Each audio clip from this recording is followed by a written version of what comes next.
बकरीद है त्याग एवं बलिदान दिवस। आज मुसलमान संप्रदाय प्रत्येक भाई भारत वर्ष विश्व में त्याग कर गरीब दुखी लोकों जो थाए समवेदनता प्रकाश कर भाईचारा बढ़े। मुजाहिद हुसैन मो पूर्वतन कॉर्पोरेटर वार्ड नंबर 64 आज हूँ देखो ईद उल जुहा बकरीद जहाँ आम समस्ते कहू। आज आम यही अंचलवासी मुसलमान भाई एकत्रित ही आम ईदगाह अल्लाह पाखे भगवान पाखे आम नमाज पाठ कलु।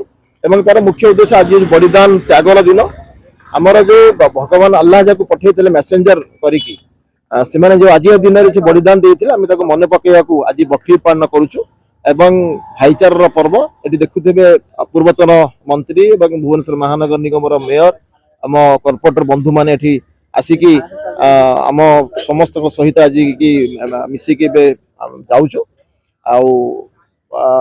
मु अल्लाह पाखे भगवान पाखे प्रार्थना कर यही भाईचारा सबुदिन रहू।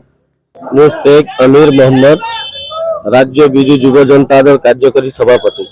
देखंतु आज आमर ईद उल आधा पर्व पवित्र ईद उल आधा पर्व रे मु समस्त समग्र ओडिशावासी को मु हार्दिक हार्दिक शुभेच्छा और अभिनंदन जनाऊँगी।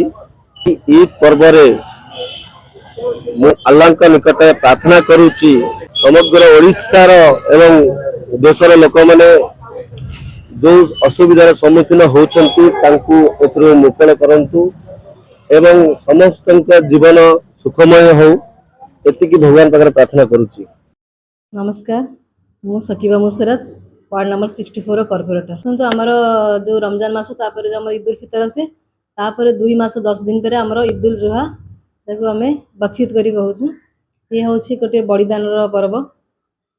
एथिरे भी आमर जो आमर जादुपुर ईदगाह अच्छी ईदगाह पड़िया से प्राय 10 ରୁ 15,000 लोक नमाज पाठ करती आम विश्व शांति नमाज पाठ करूँ।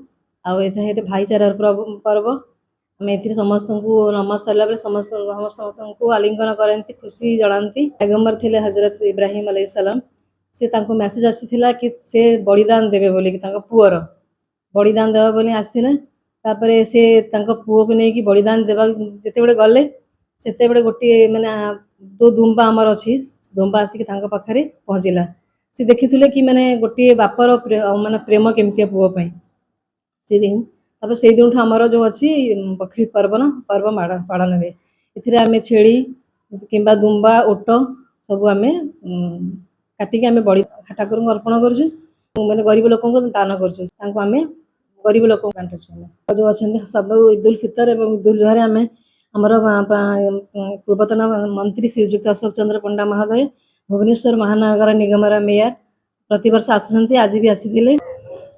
मौना सैयद अबुल कलाम आजाद बकरीद ईद उल जुहा जो पर्व आमर कहती ये हूँ सैक्रिफाइस ये हूँ सैक्रिफाइस दिन जे कि आम जहाँ कहती सैक्रिफाइस को विभिन्न आकार रे किए बलिदान कहते किए कुर्बानी कहते किए कुर्बानी अर्थ सैक्रिफाइस लोभ माया ममता ये सब त्याग करी जो सैक्रिफाइस करा जाए से सैक्रिफाइस दिन ये